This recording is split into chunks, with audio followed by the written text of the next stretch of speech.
ये सबसे बड़ी क्रूरता अपने साथ तुम कर रहे हो। यदि हस्त क्रिया के द्वारा अपनी जीवनी शक्ति को नष्ट कर रहे हो, आपकी नस नाड़ियों से जीवनी शक्ति निचुड़ रही है, ये तुम्हारा नाश कर देगा। इस क्रिया से जितनी हानि उठानी पड़ती है वो हम वर्णन नहीं कर सकते। और दुर्भाग्य की बात कि जो हमारे सलाहकार हैं वो उनको कहते हैं इससे रिलैक्स हो जाओ। वो अंग्रेजी का शब्द है, हाँ कौन सा, जो भी स्टेशन हो, स्टेशन बोले उससे मुक्त हो जाओगे, होश में होश में। ये उन महापुरुषों के वचन है जो ब्रह्माकार वृत्ति में स्थित है। शास्त्र कहते हैं, भगवान शंकर कहते हैं कि जो वीर को नष्ट कर रहा है वो मरा हुआ पुरुष है, और जो वीर को संचित कर रहा है वही परम जीवन वाला कहा जाता है, महान जीवन वाला कहा जाता है। ब्रह्मचर्य एक महान बल, महान तेज है जो कभी तुम्हें झुकने नहीं देगा, टूटने नहीं देगा। ब्रह्मचर्य इशलोक परलोक ब्रह्म सुख सब प्रदान करने में समर्थ है।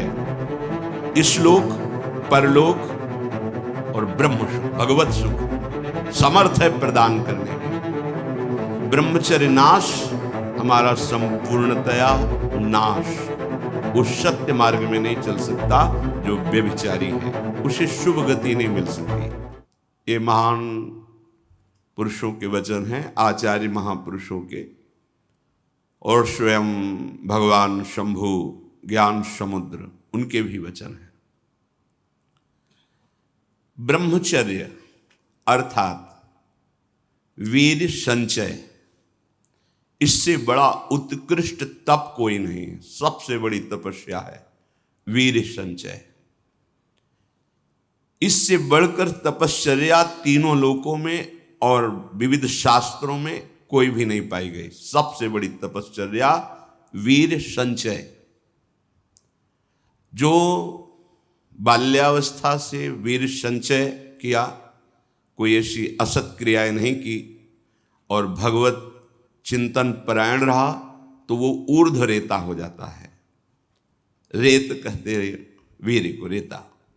ऊर्ध्व माने ऊर्ध्वगामी, अधोगामी नीचे पतित नहीं हुआ। ये अखंड वीर धारण करने वाला कोई मनुष्य नहीं हो सकता। वो साक्षात देव हो जाता है, भगवत स्वरूप हो जाता है। वो मनुष्य धरा से ऊपर उठ जाता है, उसमें दिव्यता आ जाती, देव दिव्यता आ जाती है। कोई भी ऐसी सिद्धि नहीं जो ब्रह्मचारी को प्राप्त ना हो, पर उसका प्रयोग करेगा तो फिर भगवत प्राप्ति में बाधा आ जाएगी। होय बुद्धि जो परम शयानी, तीन तन चितैन अनहित जान, अपना हान कर देगी। इसलिए उनकी तरफ, सिद्धियों की तरफ नहीं देखते। जब अंतःकरण पवित्र और भगवत चिंतन परायण, तो अपने आप जैसे दीवाल का पर्दा पीछे कौन बैठा नहीं दिखाई देगा, लेकिन दृष्टि दिव्य हो जाए तो त्रिभुवन की कोई भी वस्तु देख सकते हो, कोई पर्दा उसकी आंखों में नहीं रहेगा, वो दिव्य हो जाता है। जो वीर संचित करके ऊर्ध्व रेता अखंड ब्रह्मचारी, उसकी दिव्य दृष्टि हो जाती है। ब्रह्मचर्य की महिमा शास्त्रों में बहुत वर्णन है, परंतु आज हमारा समाज, हमारा मन इस महामहिम ब्रह्मचर्य का विस्मरण करके नीचता की भोग भूमि में उतर गया है। नीचता की भोग भूमि में उतर गया है। ये मन भोगों का दास हो चुका है। ये अपने स्वरूप से दलित, दुर्बल, निंदनीय हो गया है। इसका जो पद है स्वाभाविक वो परमानंदमय है। ये अपने पद से भ्रष्ट हो गया है। ये भोगों को भोगते हुए इतना दुर्बल हो गया कि निंदनीय आचरणों में उतर गया है। इसका भयंकर दुष्परिणाम उसको दिखाई नहीं देता है। इसमें तनिक भी संदेह नहीं कि मनुष्य की उल्लास, उत्कंठा, तेज, दिव्यता, इसका नाश केवल ब्रह्मचर्य हानि से होता है। ब्रह्मचर्य का जो ह्रास है, ब्रह्मचर्य नाश हमारा संपूर्णतया नाश। उस सत्य मार्ग में नहीं चल सकता जो व्यभिचारी है, उसे शुभ गति नहीं मिल सकती। शुभ गति व्यभिचारी, प्रश्न ही नहीं उठता। कुछ नित्य निज जनों से बाबा की, पूज्य उड़िया बाबा की ऐसी सरस वार्ता होती रहती थी। एक दिन एक उसमें महत विद्वज्जन आए और बड़ा ज्ञान शास्त्रों का रखते थे। बाबा से कहा, बाबा आप बता सकते हो मेरी कौन सी गति होगी? बाबा ने ऐसे देखा, बोले शुभ गति तो तुम्हारी कई जन्मों में नहीं होगी। अभी तो अपमान जैसा लगा शास्त्रों, फर्राटे भरने की जरूरत नहीं, वो तो ब्रह्मबोध संपन्न महापुरुष थे। इसी शब्द का उच्चारण किया, शुभ गति व्यभिचारी। अब आप इसका चिंतन करना, उनसे कहा। सर नीचा हो गया, क्योंकि वो दृष्टि से देख रहे हैं। आपको ज्ञान बहुत है, लेकिन आपने अपनी इंद्रियों का संयम नहीं किया। ज्ञान का मतलब केवल वाणी से बोलना नहीं है, मन से मनन करके उसको आचरण में उतारना है। हमारा सुख, आरोग्यता, तेज, विद्या, बल, सामर्थ्य और स्वतंत्रता, ये सब ब्रह्मचर्य के ऊपर निर्भर है। ब्रह्मचर्य है तो हमारा जीवन आनंदमय है। ये हमारे जीवन का आधार स्तंभ है। आधार स्तंभ टूट जाने पर कितना भी कीमती भवन हो ढह जाता है, वैसे ही वीर्य नाश होने पर सर्वस्व नाश हो जाता है। हमारे ब्रह्मचर्य का बहुत बड़ा हमारे मानव जीवन पर प्रभाव है। मरणम बिंदु पातेन जीवनम बिंदु धारणात्, शास्त्र कहते हैं। भगवान शंकर कहते हैं कि जो वीर्य को नष्ट कर रहा है वो मरा हुआ पुरुष है, और जो वीर्य को संचित कर रहा है वही परम जीवन वाला कहा जाता है, महान जीवन वाला कहा जाता है। इसको धारण करने वाला कभी अकाल मृत्यु से नहीं मर सकता। ब्रह्मचर्य जीवन जिसका है उसमें कभी कोई अभाव नहीं खटकता हृदय में। ये होता तो ठीक, अभाव नहीं। इतनी संतुष्टता, इतनी शीतलता, इतनी सहन शक्ति, इतनी गंभीरता, भीषण सर्दी, गर्मी, वर्षा गंगा की, कभी हमें याद नहीं कि जुकाम भी हुआ हो, बुखार आया हो, कभी नहीं। ये तो पूर्व कर्मानुसार माँ के गर्भ से ही किडनी की ऐसी रचना हुई, ये कोई इन्फेक्शन नहीं है, ये गर्भ से इसकी रचना हुई है। अब वो पूर्व कर्म परास्त कर रहा है। कभी कहीं कभी कोई निराशा नहीं हुई, कभी हताश नहीं हुए, एक नवीन उत्साह। कई कई दिन भोजन न मिलने पर कभी ऐसा नहीं कि ऐसे बैठे, एक नवीन उत्साह। ब्रह्मचर्य एक महान बल, महान तेज है जो कभी तुम्हें झुकने नहीं देगा, टूटने नहीं देगा। ब्रह्मचर्य के अभाव में सुख का परिचय, उन्नति का परिचय असंभव, असंभव। ब्रह्मचर्य इशलोक, परलोक, ब्रह्म सुख सब प्रदान करने में समर्थ है। इशलोक, परलोक और ब्रह्म सुख, भगवत सुख समर्थ है प्रदान करने में। ब्रह्मचर्य चारों पुरुषार्थों का मूल है, धर्म, अर्थ, काम, मोक्ष। बोले नहीं चाहिए हमें तो प्रेम चाहिए, तो जगते भयो फिरे बैरागी, वृंदावन रस में अनुरागी। अभी श्रीपाद ने कहा कि दैवोपन्नान कृतात्म वृत्ति श्री कृष्ण चंद्रेति रसानुवृत्ति, वृंदावनैकार्पित चित्त वृत्ति। अगर तुम भोगों का चिंतन करोगे तो प्रिया प्रीतम का चिंतन बन पाएगा क्या? क्रियाएं भागवती भले कर लो थोड़ी, चिंतन आपका वही विषय होगा। तो चिंतन परिणाम लाता है, भगवत प्राप्ति का जो भाव स्थिति आती है वो चिंतन से आती है। चाहे धर्म का पालन हो या अर्थ का पालन हो या कामनाओं की पूर्ति हो या कामनाओं की निवृत्ति, मोक्ष, ये ब्रह्मचर्य प्रदान करता है, ये मुक्ति दाता है। वीर्य बहुत ही अनमोल वस्तु है जो पैसे से किसी भी तरह खरीदी नहीं जा सकती। इसी के बल से आप देवता बन सकते हैं, इसी के बल से आप ब्रह्मा बन सकते हैं, इसी के बल से आप ब्रह्म स्वरूप होकर मुक्त हो सकते हैं। बिना ब्रह्मचर्य धारण किए हुए कोई उत्तम पदवी को प्राप्त नहीं होगा। शास्त्र साक्षी है इसके। वीर भ्रष्ट पुरुष कदापि पवित्र नहीं हो सकता, धर्मात्मा नहीं हो सकता, महात्मा नहीं हो सकता। बिना ब्रह्मचर्य के भले पुण्य प्रताप से इंद्र पद भी प्राप्त हो जाए तो वो तुच्छ पद दलित हो जाता है, भ्रष्ट हो जाता है। जैसे महाराज नहोश भोग प्रवृत्ति सची जी के प्रति तो भ्रष्ट हो गए, पद दलित हो गए इंद्र पद से और अजगर बने। सामान्य मनुष्य की तो बात ही क्या है। ब्रह्मचर्य बहुत बड़ी हमारी निधि है। ब्रह्मचर्य संपूर्ण विद्याओं को प्रकाशित कर देता है। ब्रह्मचर्य समस्त वैभवों का स्वामी बना देता है। ब्रह्मचर्य समस्त दुर्भाग्य को मिटाकर सौभाग्य प्रदान करता है। ब्रह्मचर्य परम श्रेष्ठ पदवी, ब्रह्मचर्य परम स्वतंत्र स्थिति, ब्रह्मचर्य संपूर्ण उन्नति का बीज है। समस्त सिद्धियां ब्रह्मचारी का स्वयं वर्ण कर लेती हैं। कल चर्चा हुई थी कि 8 प्रकार के मैथुनों से ब्रह्मचारी को बचना चाहिए। इसके अलावा भी और बहुत से ऐसे साधन हैं जिनसे अपने ब्रह्मचर्य का नाश ना जानने के कारण वो कर बैठता है।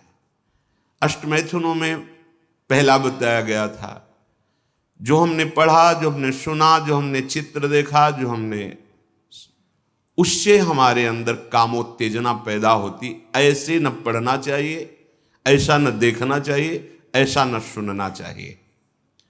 दूसरा, जिस शरीर के देखने से हमारे अंदर काम प्रकट होता है, दृष्टि बचाइए, उसके अंग संग से दूर रहिए। कामोत्तेजक गाने, कामोत्तेजक कामिक्षाद ये मत पढ़िए। तीसरा, जिन शरीरों के प्रति हमारे अंदर काम भाव आता है उनके साथ किसी भी तरह की क्रीड़ा मत कीजिए, हंसी मजाक खेल कूद मत कीजिए। चौथा, चोर दृष्टि से काम भाव से किसी को देखना, अष्टमैथुनों के अंतर्गत। वो तो नहीं देख रहा पर हम चुप करके उनके अंग प्रत्यंगों को देखकर काम भावना से युक्त हो रहे। पांचवा, एकांत में बैठ करके कामोत्तेजक बात करना। छठवां, ऐसा श्रृंगार करना जो कामोत्तेजक हो, ऐसी चेष्टाएं करना जो आपके ब्रह्मचर्य का नाश करने वाली हो। अश्लील बातें, अश्लील दृश्य, अश्लील कल्पनाएं, अश्लील चेष्टाएं। सातवां, काम भाव का अभिप्राय रख करके बाहरी सादगी दिखाते हुए जिन शरीरों से कामाकर्षण, उनसे संबंध रखना। बड़ा भाव पवित्र दिखा रहे हैं, पैर भी छू रहे, हाथ भी जोड़ रहे, वो अंदर अपनी वासना को पुष्ट कर रहे। आठवां, प्रत्यक्ष में संभोग करना। इन अष्ट मैथुनों से तो दूर ही रहना है। और इन अष्ट मैथुनों के अलावा एक भीषण महामारी की तरह फैला हुआ रोग है जिसे हस्त क्रिया कहते हैं, अंग्रेजी में जिसे मास्टरबेशन कहते हैं। इससे बालकों से लेकर के बड़े तक का ये संहार कर रहा है महामारी। कौन सी महामारी? ये हस्त मैथुन, ये हस्त क्रिया। इससे बढ़कर नाशकारी कोई रोग नहीं है। बहुत ध्यान देने योग्य बातें हैं। आज शर्माया जाता है बातें अपने बच्चों से पूछने में या अपने शिष्यों को उपदेश देने का यही समय नहीं है।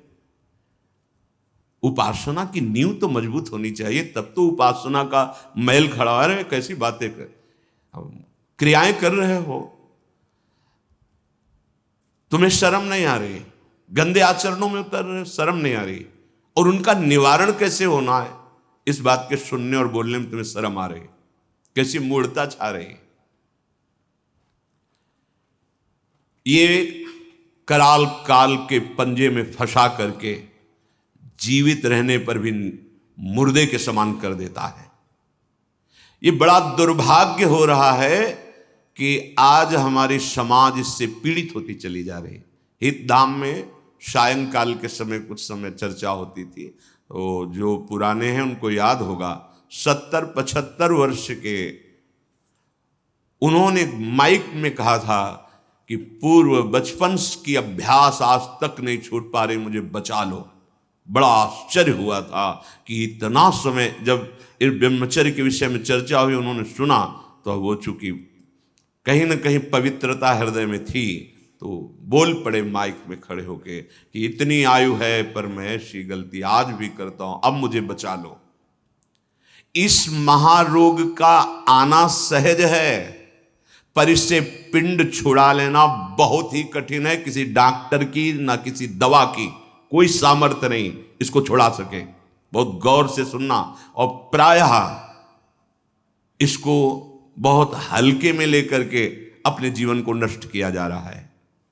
ये सबसे बड़ी क्रूरता अपने साथ तुम कर रहे हो यदि हस्त क्रिया के द्वारा अपनी जीवनी शक्ति को नष्ट कर रहे हो। आपकी नस नाड़ियों से जीवनी शक्ति निचुड़ रही है, ये तुम्हारा नाश कर देगी। इस क्रिया से जितनी हानि उठानी पड़ती है वो हम वर्णन नहीं कर सकते। ये अनिष्टकारी क्रिया खिलवाड़ में सीख जाते हैं बच्चे। एक 13 वर्ष का बच्चा, कुछ चिन्ह होते हैं जो पहले से गुरुजनों की कृपा साधन करने पर परिचय में आ जाते हैं कि ये स्त्री सहवास से वीरपात हुआ है या हस्त मैथुन से हुआ है। देखा, पहले तो मना किया नहीं, फिर जब और जोर दिया कि भाई इसमें तुम्हें लाभ मिल जाएगा अगर आप स्वीकार कर लो। हाँ, दिन में 3-3, 4-4 बार बच्चों का काम खिलवाड़, उनको खिलवाड़ लग रहा है। ऐसा लग रहा है कि बहुत अच्छा मार्ग मिल गया जिससे हम सुखी हो जाएंगे। दुर्दशा ये हो गई कि 13 और 14 वर्ष का बच्चा वो इतने बड़े रोग से ग्रसित हो गया कि लघु शंका करते ही जो महान शक्ति, उसका पतन। अब न भजन में रुचि, न किसी सेवा में रुचि, पागलों जैसी बात। तुमको समझाए जी क्या स्मृति का लोप हो रहा है, कोई उत्साह नहीं, एक जीवन मृत तुल्य बच्चा है यार, बच्चा, जहां कहीं कोई गुंजाइश नहीं।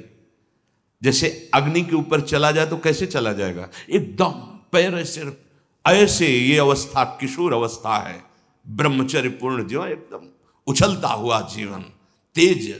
कैसा भी कोई हो, किशोर अवस्था बड़ी सुंदर अवस्था होती है, प्रकाश आता है, क्योंकि उस समय तक गलत संबंध। आज तो किशोर अवस्था प्रारंभ होने से ही ये दुर्दशा, मोबाइल, कुसंग, ये सब बहुत नष्ट कर रहा है। इसे खिलवाड़ समझा जाता है।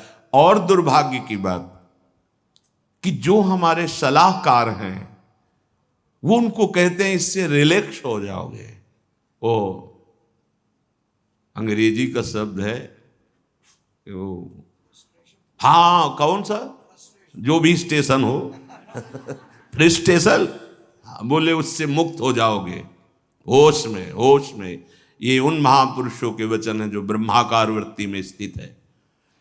जैसे किसी लकड़ी में घुन लग जाता है और वो खोखली हो जाती है, ऐसे ही शरीर जर्जर हो जाता है।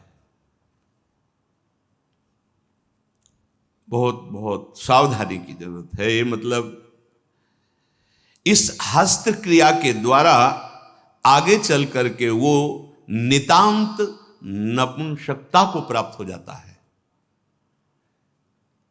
नशों में ऐसा दौर्बल्य, ऐसी कमजोरी आ जाती है कि सहवास के लिए सोचा मात्र खत्म हो गया जी। सहवास की योग्यता खत्म हो जाती, गृहस्थ मार्ग में चलने लायक नहीं रहता, संतान उत्पन्न करने की सामर्थ्य नहीं रहती। बहुत सावधानी की जरूरत है, इसे खिलवाड़ मत समझो। किसी भी औषधि में, किसी भी डॉक्टर में कोई भी ऐसा उपाय नहीं है जो इसे छोड़ सके। आपकी स्वीकृति ही एकमात्र है, सत्संग ही एकमात्र है, भगवत चिंतन, भगवत कृपा ही एकमात्र उपाय है कि इस महान रोग से, और ये वायरल की तरह फैल रहा है, जैसे कोरोना वायरल नहीं था ऐसे फैल रहा है। छोटे छोटे बच्चे जो अभी जानते भी नहीं, वो इतने से संस्कार पड़ रहा है, अच्छा लग रहा है। अब वो जीवन भर, अगर अभी तो नहीं, अभी सुधर जाए, नहीं जीवन भर नहीं रोक सकता, नहीं रोक सकता। या तो सदगुरु कृपा हो जाए और बहुत शासन हो और वो स्वयं उस शासन को स्वीकार करे तो निकल सकता है, नहीं बड़े बड़े इस महामारी से नहीं निपट सकते। इसके लिए कोई इंजेक्शन नहीं तैयार हुआ अभी तक कि आप जाओ रोग खत्म। ये स्वयं स्वीकृति में बैठा हुआ महामारी है और ये वायरल की तरह फैल रहा है, नवीन पीढ़ी का सर्वनाश। और कुछ महानुभाव ऐसे हैं कि इसको बता रहे हैं तो नेचुरल है, ये स्वाभाविक है, प्राकृतिक चलता है, ये कोई, अरे तुम सर्वनाश को तुमसे प्राकृतिक बता, स्वाभाविक बता रहे हो? नहीं, बहुत सावधान। आप लोग दुर्भाग्य का निमंत्रण मत दें। ये दुर्भाग्य है, ऐसा दुर्भाग्य है कि आपकी दिनचर्या ही नहीं हो सकती। कभी भी व्यभिचारी की एक जैसी दिनचर्या बहुत काल तक नहीं हो सकती। कोई ऐसी चेष्टा मत करो जो तुम्हारे उत्साह को, तुम्हारी जीवनी शक्ति को नष्ट करके नरकगामी बना दे। बहुत बढ़िया अवसर मिला है, निकल चलो प्यारे। बार बार आप देख रहे हो कि आपकी दुर्दशा कर रही चेष्टाएं, आप जो कहते हो मैं छोड़ नहीं पा रहा, उसका कारण है आपका निश्चय। आप निश्चय ठीक नहीं कर पा रहे, और नाम जप करो ऐसा निश्चय होगा। आप इस सत्संग सुनकर मनन करो, ऐसा निश्चय होगा कि निश्चित भगवान की कृपा से आप इस जीवन में संयम पूर्वक बर्ताव करते हुए भगवत प्राप्ति कर पाए। श्री राधा वल्लभ लाल की।